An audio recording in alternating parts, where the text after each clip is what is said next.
Hai, apa kabar? Pernahkah kamu merasakan sakitnya dihina dan bingung bagaimana menghadapinya tanpa kehilangan kendali atau mengorbankan jati dirimu? Kamu berada di tempat yang tepat. Hari ini, kita akan membahas seni menanggapi penghinaan dengan kebijaksanaan dan kekuatan. Setelah selesai, kamu akan menguasai 5 strategi ampuh berbasis filsafat stoik untuk tetap tenang, terkendali, dan penuh percaya diri, apapun yang dilemparkan kehidupan padamu. Jadi, siapkan dirimu dan bersiaplah menemukan alat-alat yang akan menjaga ketenanganmu, melindungi kedamaian batinmu, dan menghadapi tantangan dengan ketahanan. Sebelum mulai, jangan lupa klik tombol subscribe dan aktifkan lonceng notifikasi agar tak ketinggalan video lain tentang menjadi versi terbaik dirimu. Siap mengambil kendali? Ayo mulai. Bab 1. Jeda, jangan bereaksi.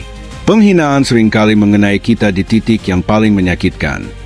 Ini memicu reaksi instan, detak jantung meningkat, pikiran berpacu, dan ego kita menuntut pembalasan. Tapi, ada kebenaran yang lebih dalam dari sekadar hinaan. Cara kamu menanggapi penghinaan jauh lebih mencerminkan dirimu ketimbang kata-kata atau tindakan orang yang menghinamu. Disinilah stoicisme memberikan pelajaran pertama yang krusial, jeda, jangan bereaksi. Saat seseorang menghinamu, dorongan awalmu mungkin ingin melawan, membela harga diri, atau membuktikan sesuatu. Namun, reaksi cepat justru sering memberi kekuatan pada orang yang menyakitimu. Marcus Aurelius menulis, "Kamu tidak perlu menjadikan ini sesuatu yang besar. Ini tidak harus mengganggumu."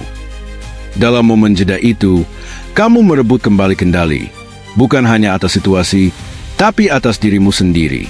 Jeda memberi ruang untuk bernapas, berpikir, dan memilih langkah berikutnya dengan bijak.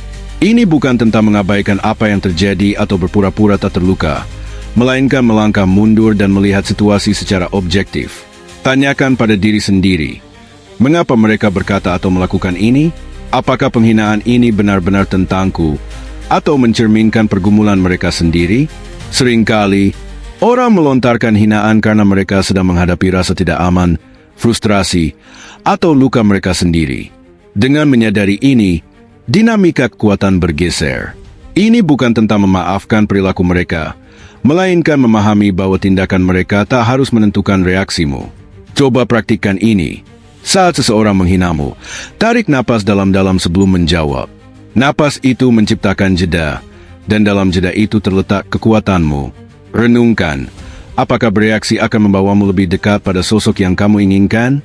Atau justru menyeretmu ke siklus negatif?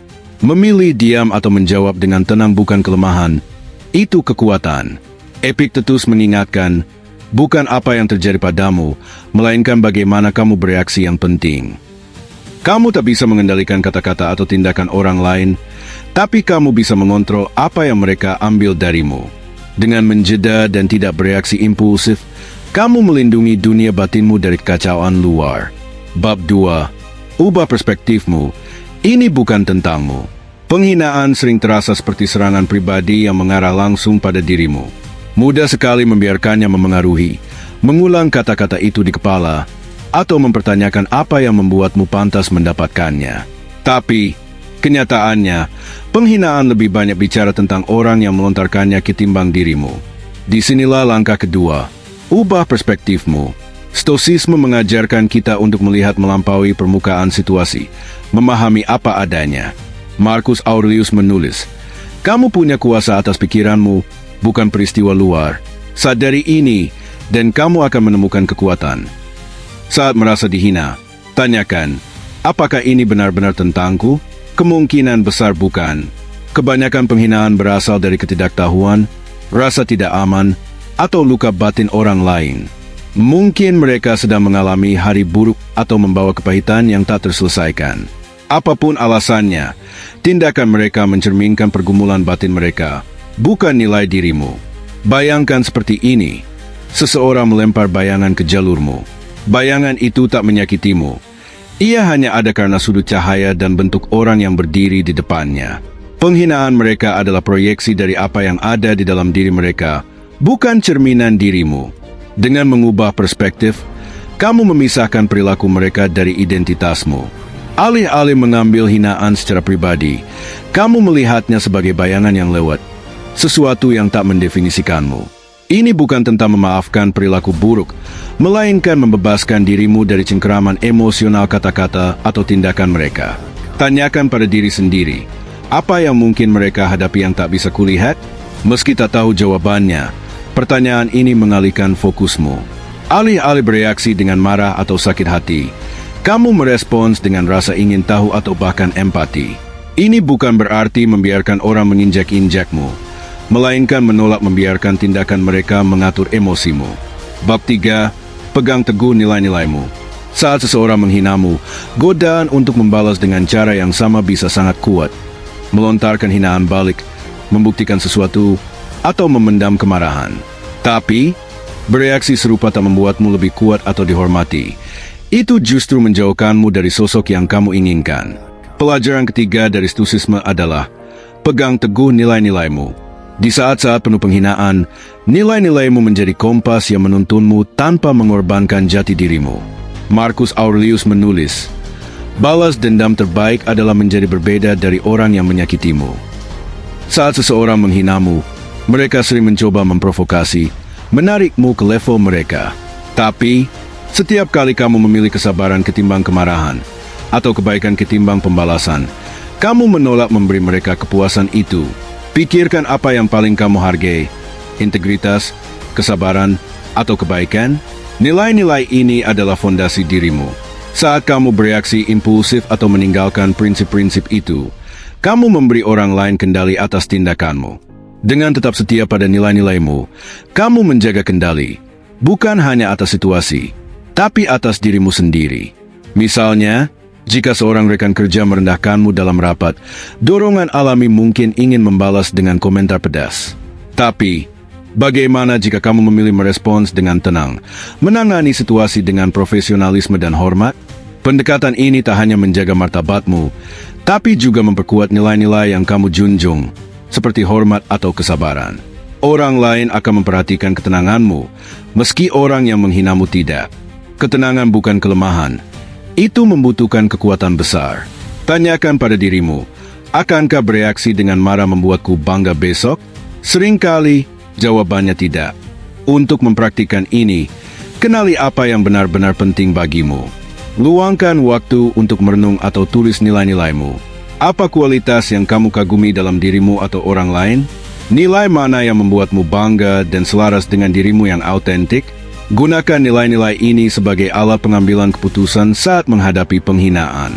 Sebelum bereaksi, jeda dan tanyakan, respons mana yang selaras dengan nilaiku? Dengan memegang teguh nilai-nilaimu, kamu tak hanya melindungi kedamaian batinmu, tapi juga memberi contoh kuat bagi orang lain. Bab 4. Lepaskan kebutuhan akan validasi. Penghinaan terasa menyakitkan karena, di lubuk hati, kita semua mendambakan pengakuan dan validasi. Kita ingin dihargai dan diperlakukan dengan adil. Tapi, saat seseorang menghina, itu bisa terasa seperti serangan langsung pada nilai diri kita. Disinilah pelajaran keempat stoisisme berperan. Lepaskan kebutuhan akan validasi.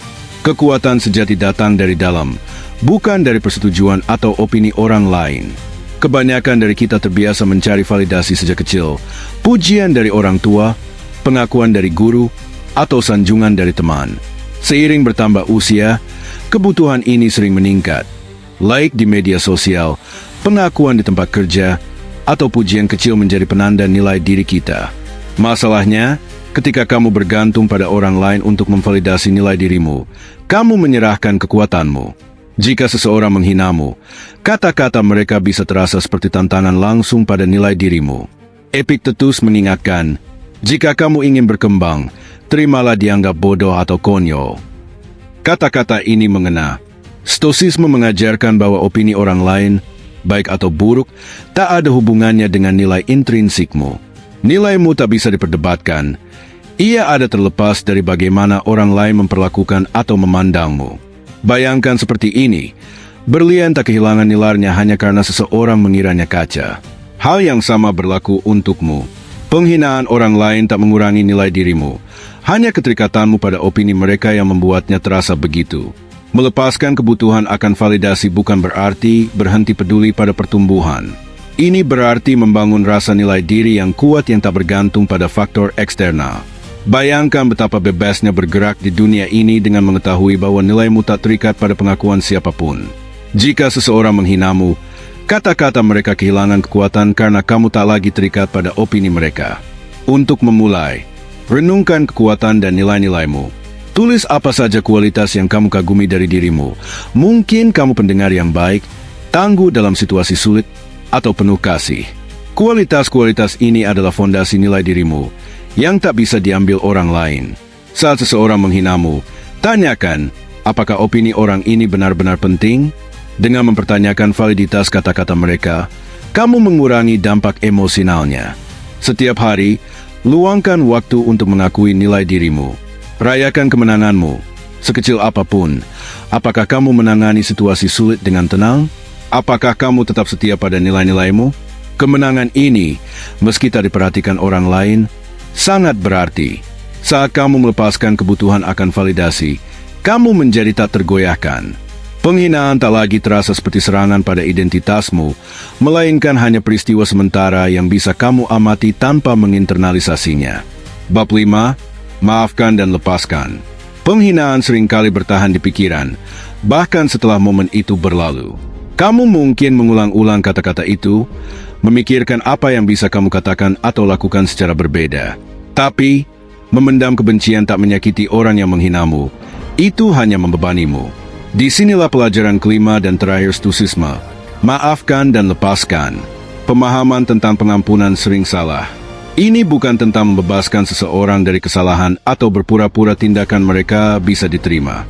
Ini tentang memilih membebaskan dirimu dari beban kemarahan dan kebencian.